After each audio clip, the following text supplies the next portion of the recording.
بسم اللہ الرحمن الرحیم۔ نبیلہ وائس سینٹر میں دل کی گہرائیوں سے خوش آمدید اور پیار بھرا السلام علیکم۔ امید کرتی ہوں آپ سب دوست خیریت سے ہوں گے۔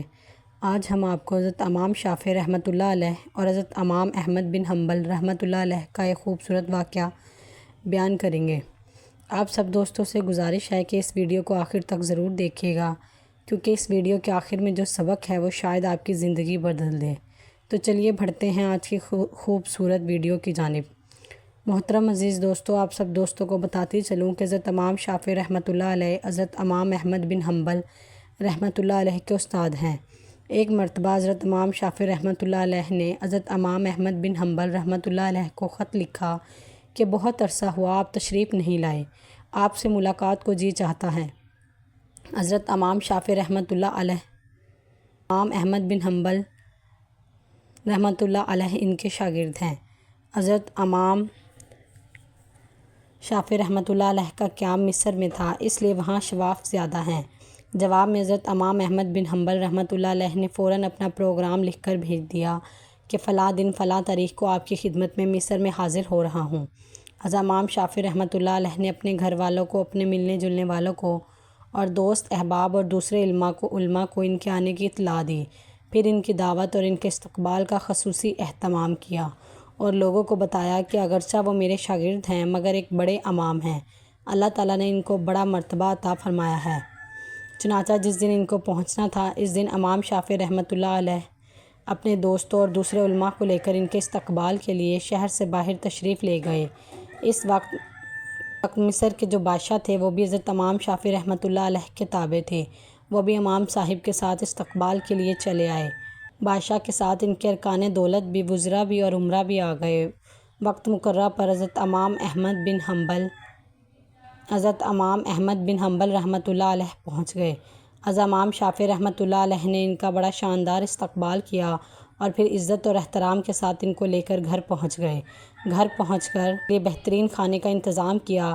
اس زمانے میں عام طور پر اولیاء اللہ اور بزرگوں کی یہ شان تھی کہ وہ کھانا بہت کم کھایا کرتے تھے اور رات بھر اللہ تعالیٰ کی عبادت کیا کرتے تھے۔ امام احمد بن حنبل رحمۃ اللہ علیہ کھانا کھانے بیٹھے تو وہ دیر تک اس طرح کھاتے رہے جیسے کئی روز کے بھوکے ہوں۔ باقی لوگ کھانا کھا کر اٹھ گئے مگر وہ کھاتے رہے۔ لوگوں کو بہت تعجب ہوا کہ حضرت امام شافعی رحمۃ اللہ علیہ نے ان کی بڑی تعریف کی تھی کہ یہ بڑے اللہ والے اور بڑے بزرگ انسان ہیں، مگر یہ تو خوب پیٹ بھر کر کھانا کھا رہے ہیں۔ لوگوں میں اور ان کے گھر والوں میں باتیں ہونے لگیں، لیکن کوئی کچھ نہ بولا کہ جس کمرے میں حضرت امام احمد بن حنبل رحمۃ اللہ علیہ کے لیے رات کے وقت آرام کرنے کا انتظام کیا گیا تھا، اس کمرے میں حضرت امام شافعی رحمۃ اللہ علیہ کی بچیوں نے ایک مصلی بچھا دیا، مسواک رکھ دیے اور تہجد کے لیے پانی رکھ دیا، تاکہ وضو کے لیے موٹا کپڑا رکھ دیا تاکہ جب وہ تہجد کے لیے اٹھیں تو کسی قسم کی کوئی پریشانی نہ ہو۔ اس زمانے میں رات کو تہجد کے لیے اٹھنا ایک معمولی بات تھی۔ حضرت امام احمد بن حنبل رحمۃ اللہ علیہ نے رات کو اس کمرے میں گئے اور پھر صبح ہوتے ہی اٹھے اور نماز پڑھنے چلے گئے۔ جیسے ہی وہ نماز کے لیے نکلے، حضرت امام شافعی رحمۃ اللہ علیہ کی بچیاں اس کمرے میں آ گئیں۔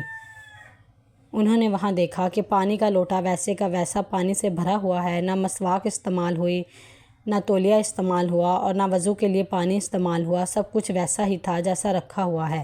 اب ان کے دل میں یہ شک پیدا ہو گیا کہ شاید رات کو چونکہ زیادہ کھانا کھا لیا تھا، اس لیے تہجد کے لیے آنکھ نہیں کھلی ہوگی۔ جب فجر کی نماز پڑھ کر حضرت امام احمد بن حنبل رحمۃ اللہ علیہ تشریف لائے تو گھر والوں نے حضرت امام شافعی رحمۃ اللہ علیہ سے کہا کہ آپ نے فرمایا تھا کہ وہ بہت اللہ والے اور بہت بڑے بزرگ ہیں، مگر رات کو انہوں نے کھانا بھی خوب کھایا اور رات کو ہم نے ان کے وضو اور استنجے کے لیے پانی رکھا تھا، وہ جوں کا توں موجود تھا، وہ بھی استعمال نہیں ہوا۔ معلوم ہوا کہ رات کو شاید انہوں نے تہجد کی نماز بھی نہیں پڑھی۔ امام شافعی رحمۃ اللہ علیہ کو بھی تشویش ہوئی، لہٰذا انہوں نے حضرت امام احمد بن حنبل رحمۃ اللہ علیہ کو بلایا اور تنہائی میں لے جا کر ان سے پوچھا کہ کس طرح کی باتیں سننے میں آ رہی ہیں کہ آپ نے کھانا بھی غیر معمول طور پر کچھ زیادہ کھایا، جس کمرے میں آپ کے لیے سونے کا انتظام کیا تھا اس کمرے میں آخری شب میں استعمال ہونے کے لیے جو چیزیں رکھی گئی تھیں وہ بھی استعمال نہیں ہوئیں، کیا بات ہوئی؟ آپ پہلے تو ایسے نہیں تھے، کیا یہاں سے جانے کے بعد آپ کے مزاج میں کچھ تبدیلی آ گئی ہے؟ حضرت امام احمد بن حنبل رحمۃ اللہ علیہ نے فرمایا استاد محترم، میرے بارے میں جو باتیں ہو رہی ہیں وہ بالکل درست نہیں، بلکہ بات کچھ اور ہے۔ اور بات دراصل یہ ہے کہ میں جس وقت کھانا کھانے کے لیے آپ کے دسترخوان پر پہنچا اور جس وقت میں نے اس کمرے میں قدم رکھا تو مجھے کھانے کے حلال اور طیب ہونے کی وجہ سے وہ کمرہ نور سے چکا چوند ہوتا نظر آ رہا تھا، اور اس کمرے پر نور انوار کی بارش ہو رہی ہے۔ جب میں نے یہ صورتحال دیکھی تو میں نے سوچا شاید اس سے زیادہ حلال اور طیب کھانا مجھے زندگی میں دوبارہ نہیں ملے گا، لہٰذا جتنا بھی زیادہ سے زیادہ کھانے کو کھایا جا سکے کھا لیا جائے، کیونکہ اس کھانے کا ذرہ ذرہ ایمان اور دل کو روشن کرنے والا ہے۔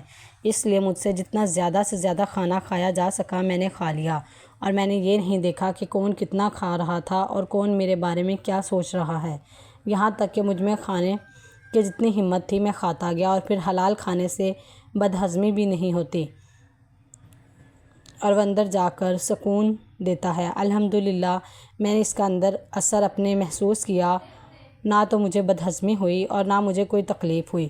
پھر کھانا کھانے کے بعد عشاء کی نماز سے فارغ ہو کر جب میں اس کمرے میں پہنچا تو جہاں آپ نے میرے لیے آرام کا انتظام کیا ہوا تھا وہاں جا کر تو میری حالت بدل گئی، اور سونے کو اور آرام کرنے کو طبیعت نہیں چاہ رہی تھی۔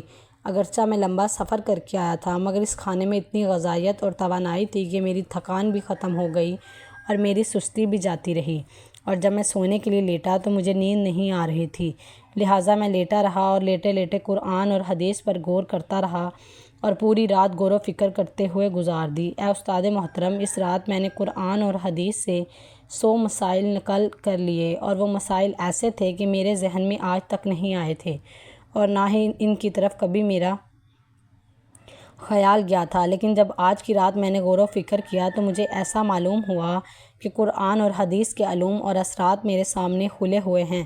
تمام مسائل کی تفسیر اور جوابات میرے ذہن میں آتے چلے گئے، حتیٰ کہ اسی حالت میں صبح ہو گئی۔ اے استاد محترم، یہ سب آپ کے کھانے کا اثر تھا جو رات میں نے محسوس کیا، اس لیے صبح تہجد کے وقت نہ تو لوٹا استعمال کرنے کی ضرورت پیش آئی، نہ مسواک کی ضرورت پیش آئی۔ عشاء کا وضو میرے لیے تہجد میں کام آیا۔ یہ سن کر جو تمام شافعی رحمۃ اللہ علیہ نے اپنے گھر والوں کو حقیقت حال بتائی، اور جو لوگ ان کے بارے میں غلط قسم کی باتیں کر رہے تھے ان سے کہا کہ تم نے ان کی شان میں گستاخی کی ہے، لہٰذا ان سے معافی مانگو، ان کا یہ حال ہے۔ میرے محترم عزیز دوستو، اس واقعے سے ہمیں جو سبق حاصل ہوتا ہے وہ یہ ہے کہ صرف اور صرف حلال کھائیں۔ موجودہ دور میں ہر انسان یہ فریاد کر رہا ہے کہ میرے حالات تبدیل نہیں ہو رہے، بہت پریشانیاں ہیں، ملک کے حالات تبدیل نہیں ہو رہے، مسلمانوں کے حالات بدتر سے بدتر ہوتے جا رہے ہیں۔ محترم عزیز دوستو، وجہ یہ ہے کہ ہم جو کھاتے ہیں اس میں کہیں نہ کہیں حرام کا کوئی نہ کوئی ذرہ شامل ہوتا ہے۔ اس کا مفہوم یہ ہے کہ جس کے پیٹ میں حرام کا ایک لقمہ بھی گیا اس کی دعا قبول نہیں ہوتی، اور اگر دعا قبول نہیں ہوتی تو ظاہرہ عبادت بھی قبول نہیں ہوتی ہوگی۔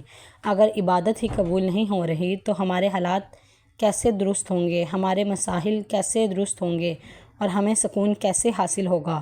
اس لیے میرے عزیز دوستو، جتنا ممکن ہو سکے خود بھی حرام کھانے سے بچیں اور اپنی اولاد کو بھی حرام کھانے سے بچائیے۔ امید کرتی ہوں آج کی ویڈیو آپ کو پسند آئی ہو، تو ہماری ویڈیو کو لائک اور چینل کو سبسکرائب ضرور کر دیجیے گا۔ ملتے ہیں اگلی ویڈیو میں، تب تک کے لیے اللہ حافظ۔